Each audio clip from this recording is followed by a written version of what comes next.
자, 안녕하세요. 박성필입니다. 저 오늘 HLB 보도록 하겠습니다. 자, HLB가 간만에 어떤 소식이 뉴스가 나왔습니다. 어떤 임상 관련된 내용은 아닌데 그래도 간만에 리보세라닌 플러스 캄렐리주마 병용요법 3상 관련된 내용이 나왔습니다.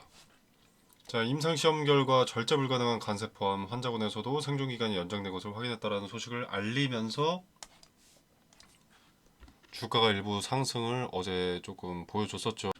자, 그리고 HLB 자회사 엘레바 테라피틱스에서 17일에 독일에서 열리는 에스모에서 글로벌 임상 3상의 사후 탐색 결과를 발표할 예정이고 그 결과에 대한 초록을 일부 공개를 했는데 공개된 3상 사후 분석 초록에서는 리보세라닙과 캄렐리주마 병용요법은 간외 전이와 대혈관 침범이 있는 고위험군에서도 전체 생존기간과 무진행 생존기간을 모두 연장시키는 것으로 나타났다.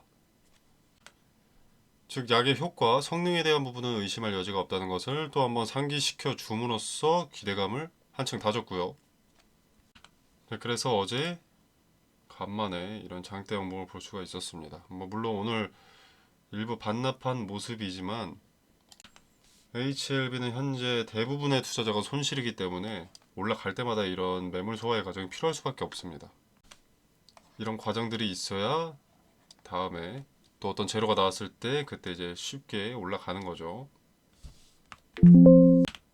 최근 형성되어 있는 이런 박스권의 자리, 이 자리에 매물을 소화했기 때문에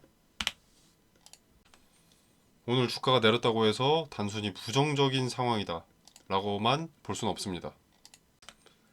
자, 아무튼 그래서 이제 FDA에서 요구했던 최소 데이터는 3개월이었죠. 3개월이면 그게 9월이었고요. 이제 권장 데이터는 6개월이었습니다. 6개월이기 때문에 12월. 자, 이때 문제 삼았던 이 데이터만, 권장 데이터만 제출하게 된다면 허가될 가능성이 상당히 높아지는 거죠. 차트도 더 이상 바닥으로 내려가기는 쉽지 않은 아주 마지노선, 바닥권에 있다고 볼 수가 있겠고요. 이런 식으로 쌍바닥을 형성하고 있기 때문에 반등의 시작이 이 자리일 가능성이 상대적으로 높아 보입니다. 물론 물린 매물들이 좀 전에도 말씀을 드렸지만 상당히 많습니다.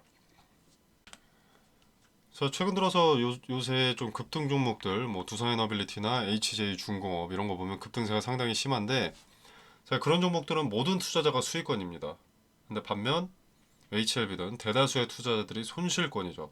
자, 그렇기 때문에 반등을 해도 이렇게 윗꼬리가 남는 형태, 물량을 소화하는 그림이 자주 나오게 됨으로써 조금 실망스러울 수는 있는데, 아까도 말씀을 드렸지만 매물을 소화해야 위층의 벽을 허물어 놔야 급등도 존재할 수 있기 때문에 꼭 부정적으로 바라볼 필요는 없을 것 같습니다.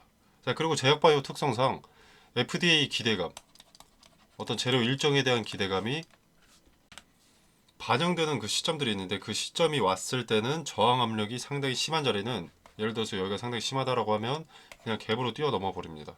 자, 그래서 이 저항을 지지로 만드는 경우도 흔합니다. 가격 조정과 기간 조정이 긴 대신 확실한 일정이 나오면 급등세도 확실한 편이기 때문에 결국 시간이 해결해줄 문제로 보이고요. 명쾌한 해답 자체가 기다림에 있다는 것을 납득을 해야 합니다.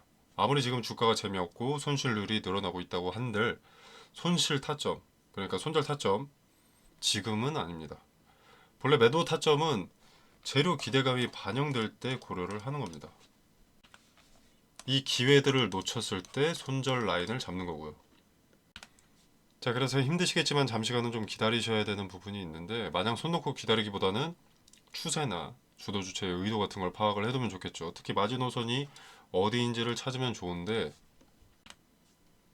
저점에서 거래가 집중되는 자리를 찾으면 됩니다. 받아준다는 자체가 투심이 완전히 무너지진 않게, 투매 물량이 쏟아지진 않게 하기 위함이기 때문에 마지노선에서는 무너지는 듯한 시점에, 그러니까 이런 꼬리가 달렸을 때 거래가 갑자기 급증했기 때문에 여기까지 올라온 거 아니겠습니까?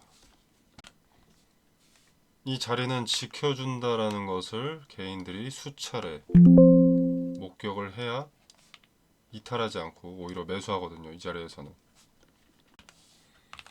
자, 어제 같은 경우에도 뉴스가 일부 동반이 되기는 했지만 장중 저점 마이너스 2.43%였습니다. 자, 근데 거래가 급증하면서 다시 말아 올리고 과거에 의미가 있던 자리에서부터 다시 반등해서 윗자리 매물을 소화하고, 그러니까 박스권 상단의 매물은 소화를 해두고 박스권 중단에 현재 지지를 받고 있는 모습이죠. 추후에 추세 반전의 발판이 될 수도 있는 자리에서 받아줬고 반등이 나왔기 때문에 의미가 크다고 할 수가 있겠습니다. 그리고 이게 물량 소화에서 끝이 나려면 이 자리는 지켜줘야 됩니다. 결국에 이 상승분을 다 반납을 해버리면 이건 물량 소화라고 보기가 힘들죠. 그래서 앞으로도 조금 지켜봐야겠고요. 자, 그리고 아까 뉴스 내용을 조금만 더 살펴보자면 간외 전이 같은 경우에는 진행성 간세 포함해서 예후가 가장 불량한 대표 지표라고 합니다. 대혈관 침범은 재발 위험과 생존 기간 단축을 직접적으로 초래하는 상당히 위험한 요소라고 하는데, 생존 기간 연장을 확인한 이번 결과에서 병역요법의 시장 진입 설득력을 크게 높이고, 그리고 이제 경쟁력 대비해서 명백하게 우위를 점한다라는 것이 좀 긍정적이고요. 자, 그렇기 때문에 승인 관련해서도 결정적인 임상 근거가 된다고 합니다. 그래서 계속 말씀드리지만 문제가 되었던 데이터, 최소 데이터가 아닌 권장 데이터만 갖고 오면 게임 오버, 시킨 대로 했고 양자택일 선택의 기회를 줬을 때 더 빠르게보다는 더 확실하게를 선택했기 때문에, 자, 그래서 시간을 좀 더 기다려야 하지만 12월이 다가오면 투자자들도 반박의 여지가 없어 보이기 때문에 기대감이 크게 반영될 것으로 판단이 된다는 겁니다. 승인 여부, 결과에 상관없이 12월은 승인 가능성이 상당히 높아 보여서 기대감도 높아 보인다. 그리고 주가가 현재 바닥권에 있기 때문에 이 기대감은 더 크게 먹을 것으로 보입니다. 자, 다만 물려있는 매물이 상당히 많기 때문에 기대감만 야무지게 이용하시는 것을 권유드리는 편이고요. 승인 가능성이 높다고 하더라도. 그리고 일단 항서가 여러분도 아시겠지만 중국 기업입니다. 미국 대통령은 또 트럼프고요. 무역 갈등의 심화는 트럼프라는 그 자체, 미국과 중국의 패권 경쟁이라는 그 자체 때문에 변수가 될 수 있기 때문에 기대감만 야무지게 빼먹고 세계 경제를 주도하는 미국의 흐름을 따라가는 종목을 선택을 하거나 이후에 리스크를 분명하게 확인한 후에 실적 발표 시즌 이전에 재진입하는 것이 현명하다고 판단을 합니다. 관련된 내용과 타점은 그 시기마다 텔레그램방에서 말씀을 드릴 거고요. 또 미국의 움직임, 중국의 움직임, 그리고 우리 주식시장에 어떤 영향을 끼칠 수 있는지, 수혜주는 무엇인지, 피해주는 무엇인지도 말씀드리면서 설명드리고 있으니까 한번 참여하셔서 정보 받아가시면 되겠습니다. 자, 그리고 기사 관련돼서 이제 란셋에 실렸던 건 신라젠 팩400 간암도 실렸었고, 간암 1차 지표는 OS뿐만이 아니라 PFS 무진행 생존기간 포함이라고 하면서 시파너가 받은 간암 치료제 중에서 넥사바 빼고 리부사라니 캄렐리주마 병용 간암 치료제보다 무진행 생존기간이 낮은 약은 없을 것이다 라면서 비아냥거리는 글을 하나 봤었는데요. 자, 리부사라니 플러스 캄렐리주마 병용요법이 현재까지 발표된 모든 임상 결과 중 가장 긴 무진행 생존 기간을 기록했습니다. 자, 제가 HLB 찬티도 아니고요, 안티도 아닙니다. 오히려 안티에 가깝죠. 기대감만 이용해야 한다고 하니까. 근데 이 부분은 완전히 틀렸습니다. HLB와 항서제약의 병용 간암 치료제가 표준 치료제 가능성이 상당히 높은 게 무진행 생존 기간이 기존 치료제 대비 현저하게 길어서입니다. 월등하게. 자, 치료 효과와 안전성은 임상 결과로도 그리고 여러 저널에서 다룬 내용도 의심할 필요가 없이 우수합니다. 지금 문제가 되는 건 항서제약의 CMC밖에 없습니다. 치료제의 성능이 떨어져서 반려된 게 아닙니다. 쓸데없는 말에 휘둘릴 필요가 전혀 없고요. 권장 데이터 기간인 6개월을 채우는 12월에 기대감이 반영될 예정이라는 것. 재료 일정이 11월 중순부터 그리고 말 이때 시작될 거라는 것을 염두에 두고 대응을 준비하시면 됩니다. 마냥 가만히 있었다가 만약에 뭐 중국 항소제약에서 뭐가 또 터졌다, 또 반려가 됐다 하면 주가 지금보다 훨씬 내려갑니다. 리스크를 축소하려면 기대감이 반영될 때는 분할로라도 일부 대응하시기를 권유드리고요. 텔레그램 방에서는 분할매도 타점을 말씀드리고 타점을 잡은 그 근거를 함께 말씀드리겠습니다. 자, 지금 당장은 뭐 어떤 대단한 추측을 할 수가 없습니다. 기업 자체에서 항서와 HLB가 입을 다물고 있기 때문에요.